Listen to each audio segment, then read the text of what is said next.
Hello, xin chào tất cả mọi người đã quay trở lại với kênh Vlog channel của mình nhé các bạn nha. Hôm nay mình ăn mấy cái gọi là chua. Đây, có mấy cái rất là chua như các bạn nha. Rất là chua. Mình phải thế hả? Ô, đi cùng mà.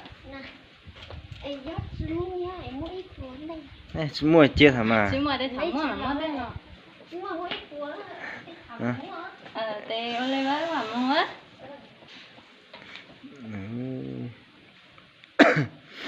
Hôm nay mình cho các bạn thấy nha. Đây là ớt. Đây là ớt nha. Gió chế giá. Gió thổi rồi. Gió thao bù. Thì búa gió từ món nào? Ớt nha các bạn nha. Các bạn thấy chưa? Ớt này nên là rất là dám mang luôn. Đó, thấy chưa? Đây.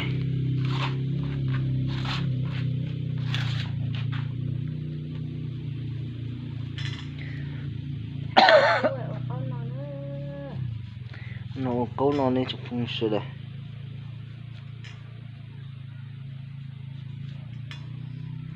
Này nhá, hôm nay mình làm cái chua ăn nha các bạn nha.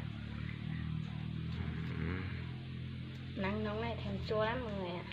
Nắng nóng nên là thèm chua nha các bạn nha. Ui cái đó ngon rục của cái gì. Có cái nè. Đây.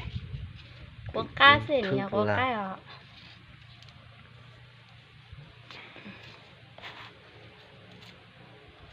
Thì mình sẽ ăn cho các bạn xem nó có chua nhưng mà mình đã nói hay không nha các bạn nhé.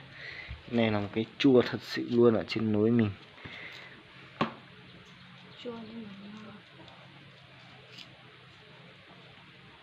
nhiều người sẽ không thích ăn nhưng mà đối với bản thân mình ấy thì ăn cái này. Đây, chua nha các bạn nha. Ui dồi ơi, ngon dám mang luôn.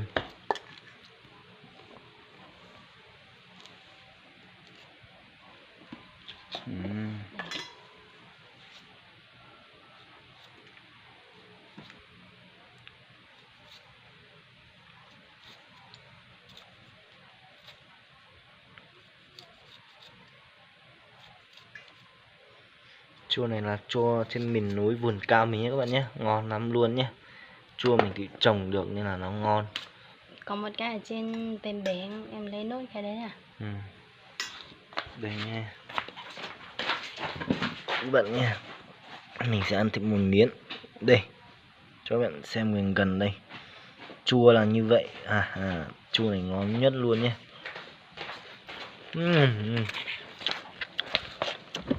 Có chua không? Chua dĩ ia. Chị kia này. Mình chỉ mê. Chị nó luôn hó rồi hả? Lần trước em lấy cái này con chua đâu. Có đắng đâu. Ngon quá nhé các bạn nha.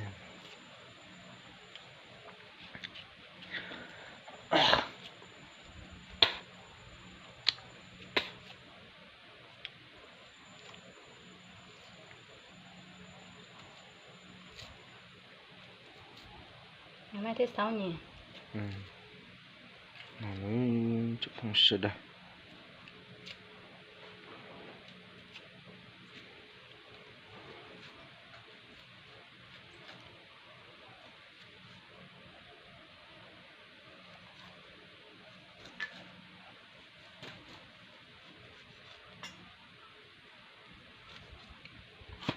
Như các bạn thấy này. Đó, chua này.